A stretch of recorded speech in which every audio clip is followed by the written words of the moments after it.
사도들이 백성에게 말할 때 제사장들과 성전 맡은 자와 사두개인들이 이르러 예수 안에 죽은 자의 부활이 있다고 백성을 가르치고 전함을 싫어하여 그들을 잡음에 날이 이미 저물었으므로 이튿날까지 가두었으나 말씀을 들은 사람 중에 믿는 자가 많으니 남자의 수가 약 5천이나 되었더라. 이튿날 관리들과 장로들과 서기관들이 예루살렘에 모였는데 대제사장 안나스와 가야바와 요한과 알렉산더와 및 대제사장의 문중이 다 참여하여 사도들을 가운데 세우고 묻되 너희가 무슨 권세와 누구의 이름으로 이 일을 행하였느냐. 이에 베드로가 성령이 충만하여 이르되 백성의 관리들과 장로들아 만일 병자에게 행한 착한 일에 대하여 이 사람이 어떻게 구원을 받았느냐고 오늘 우리에게 질문한다면 너희와 모든 이스라엘 백성들은 알라.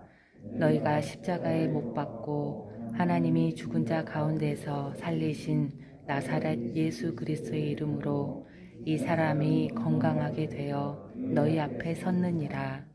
이 예수는 너희 건축자들의 버린 돌로서 집 모퉁이의 머릿돌이 되었느니라. 다른 이로서는 구원을 받을 수 없나니 천하 사람 중에 구원을 받을 만한 다른 이름을 우리에게 주신 일이 없음이라 하였더라. 그들이 베드로와 요한이 담대하게 말함을 보고 그들을 본래 학문 없는 범인으로 알았다가 이상히 여기며 또 전에 예수와 함께 있던 줄도 알고 또 병 나은 사람이 그들과 함께 서 있는 것을 보고 비난할 말이 없는지라. 명하여 공회에서 나가라 하고 서로 의논하여 이르되 이 사람들을 어떻게 할까? 그들로 말미암아 유명한 표적 나타난 것이 예루살렘에 사는 모든 사람에게 알려졌으니 우리도 부인할 수 없는지라.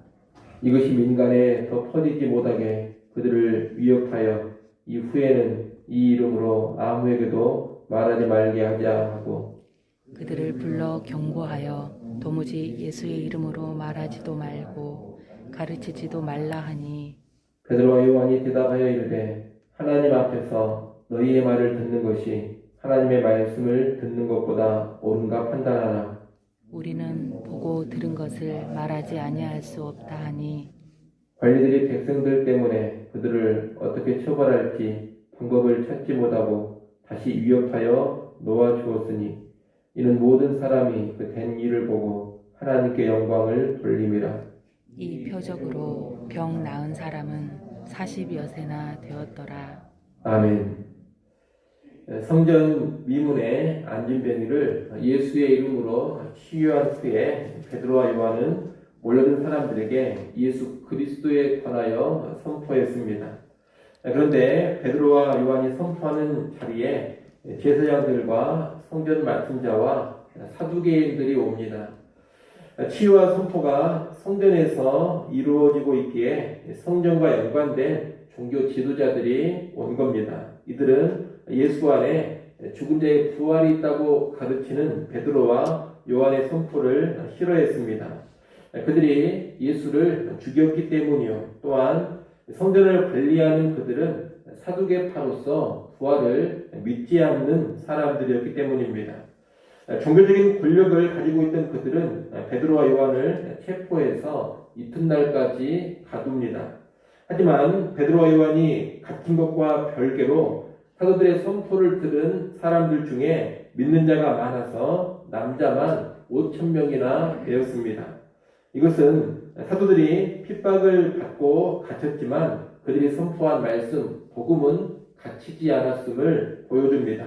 사도들은 체포되어 갇혀있지만 그들이 선포한 말씀은 전혀 매이지 않고 놀라운 능력을 나타낸 것입니다. 사도들이 체포된 이튿날 종교 지도자들은 사도들을 불러다가 신문합니다. 오늘 본문 5절, 6절의 모습을 보면 사내들인 공회로 모였음을 알게 해줍니다. 이들은 베드로와 요한에게 너희가 무슨 권세로 성전에서 이런 일을 행하는지를 묻습니다. 이 질문은 이들이 과거에 성전을 정화시켰던 예수님께 물었던 질문과 똑같은 질문입니다.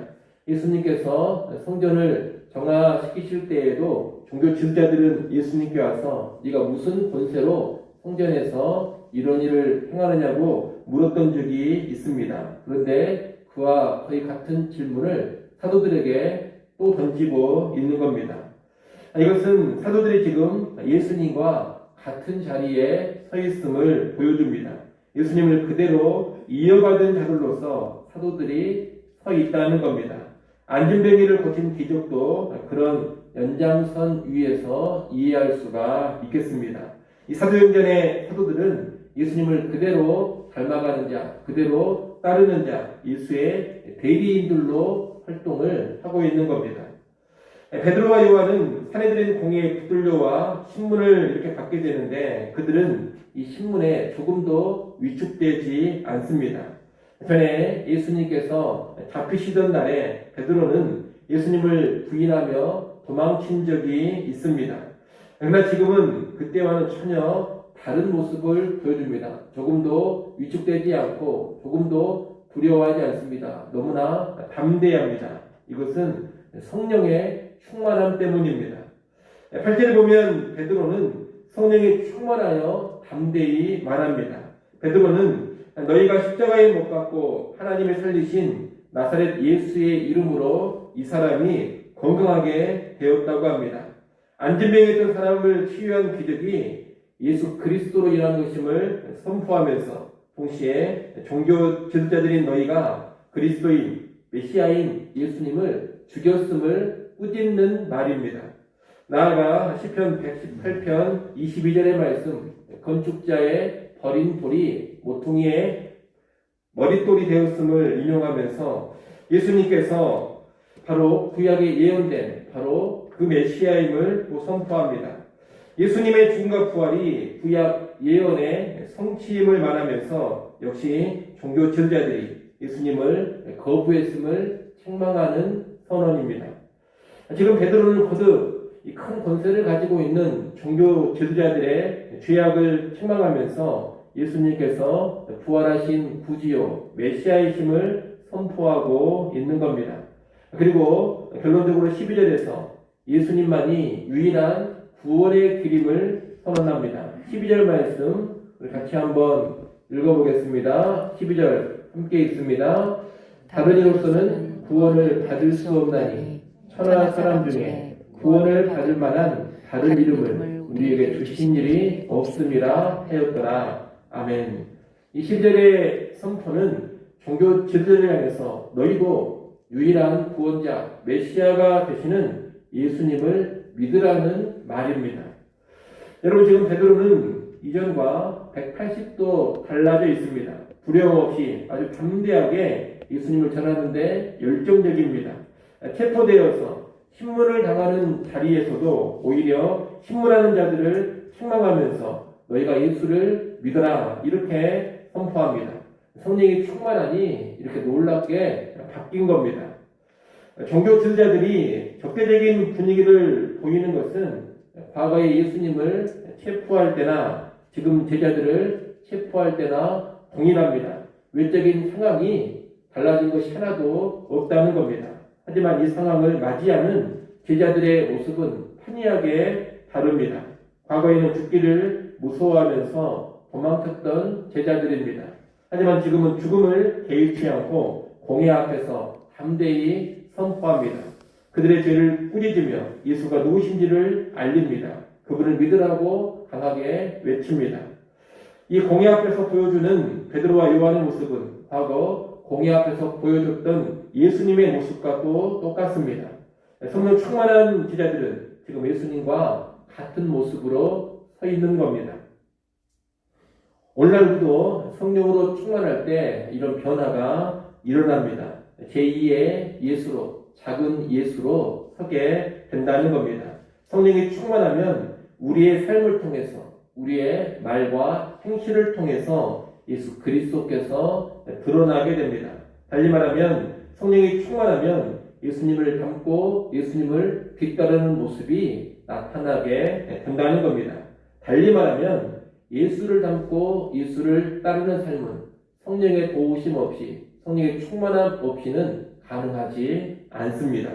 그러니 오늘 우리는 늘 성령의 충만을 구하고 성령의 충만을 사모하는 가운데 성령의 충만을 누리고 그 가운데 예수님 닮고 예수님 따르는 삶 살아갈 수 있어야 하겠습니다. 여러분, 성령의 도우심 없이는 결코 제대로 된 기독교 신앙생활을 할 수 없습니다. 우리 기독교의 신앙생활은 그저 인간의 결단이나 인간의 의지로 감당해 가는 것이 아닙니다. 성령의 도우심으로 감당해 가는 겁니다.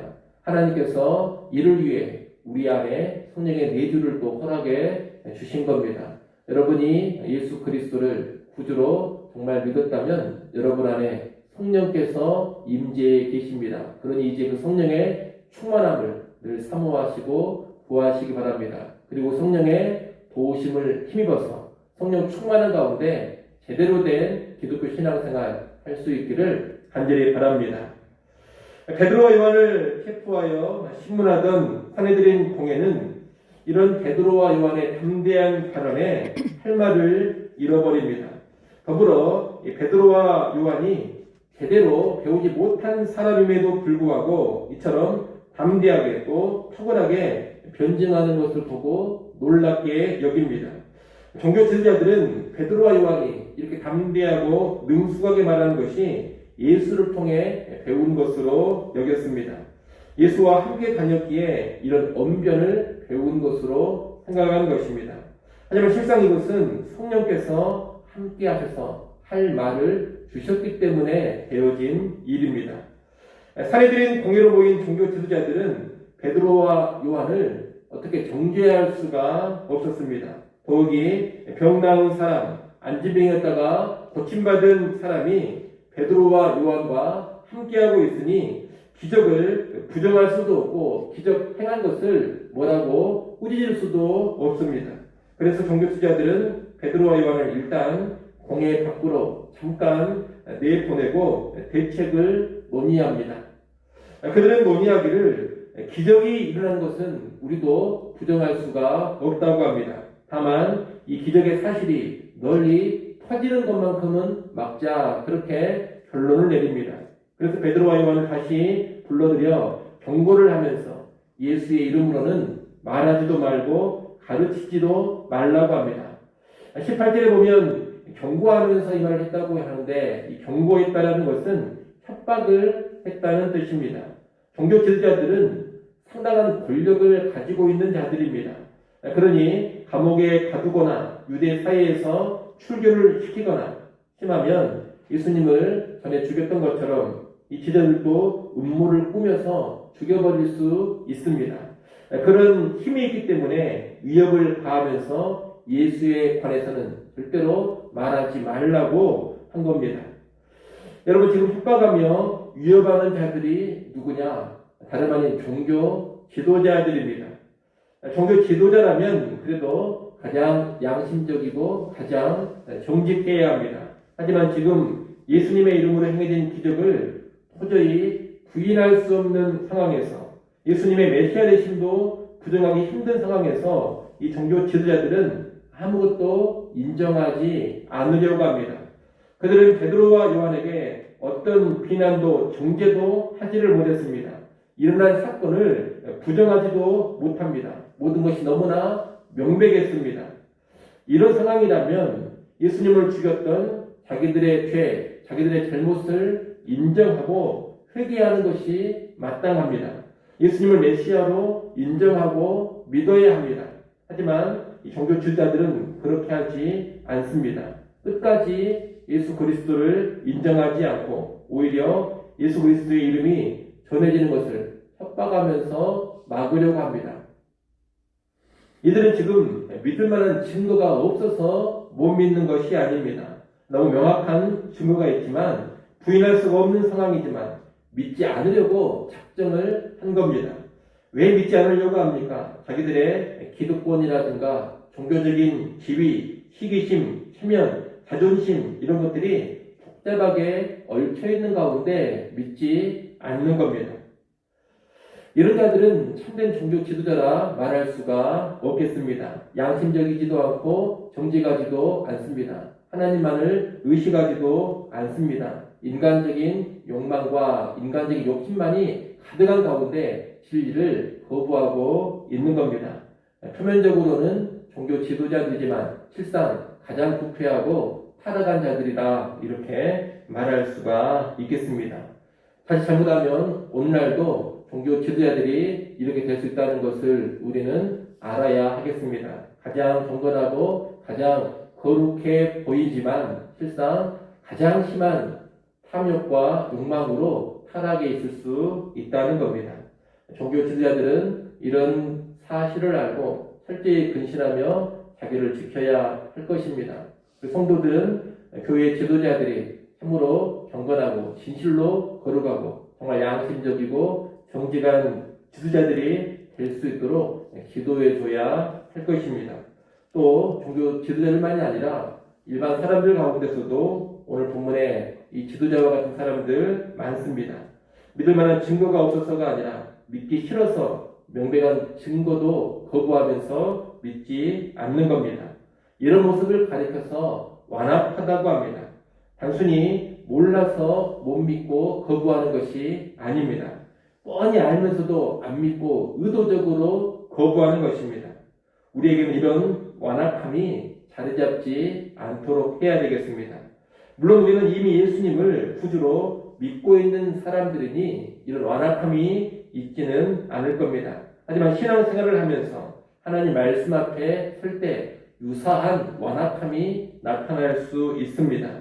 분명히 나를 향한 하나님의 뜻을 알고 있고 하나님이 지금 내게 무엇을 원하시고 명하시는지를 너무나 확실히 알면서도 의도적으로 계속 그 말씀을 거부하고 회피할 수가 있다는 겁니다.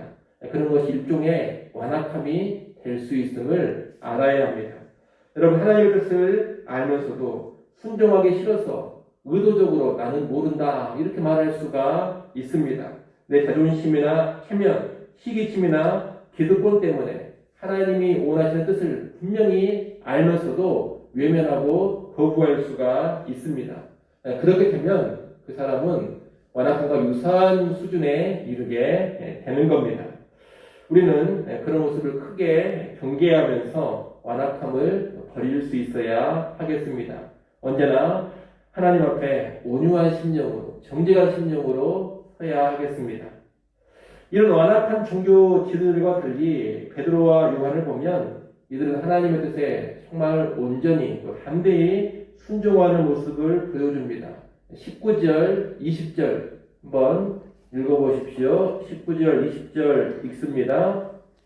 베드로와 요한이 대답하여 이르되 하나님 앞에서 너희의 말을 듣는 것이 하나님의 말씀을 듣는 것보다 옳은가 판단하라. 우리는 보고 들은 것을 말하지 아니할 수 없다 하니. 아멘.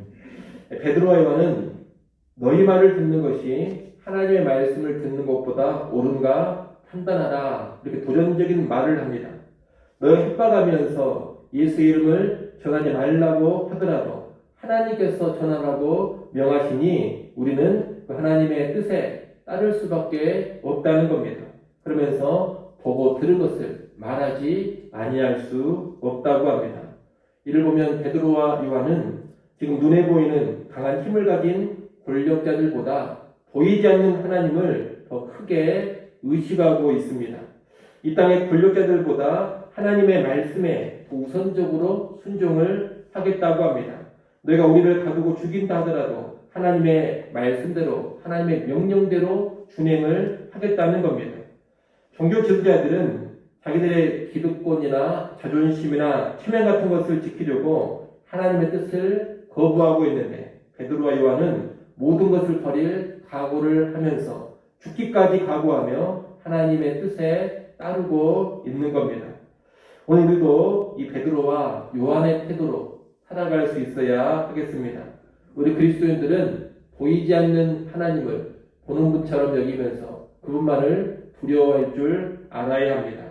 어떤 세상 권력자들을 두려워하며 떨 것이 아닙니다. 나라의 대통령보다 하나님을 더 두려워해야 되고 회사의 사장이나 또 회사의 상관들보다 하나님을 더 두려워할 줄 알아야 합니다. 흉악한 악인들보다 하나님을 더 두려워해야 합니다. 하나님만을 두려워할 때 모든 것을 걸고 담대하게 하나님의 뜻대로 순종할 수가 있는 겁니다. 그리고 이런 태도 역시 성령이 충만할 때 나타나는 겁니다. 이를 꼭 기억하시고 우리 모두가 성령 충만해서 오직 하나님 한 분만을 두려워하면서 하나님 말씀, 하나님 뜻에 온전히 순종해가는 성숙한 그리스도인들, 참된 그리스도인들 다 될 수 있기를 축원합니다. 기도하겠습니다.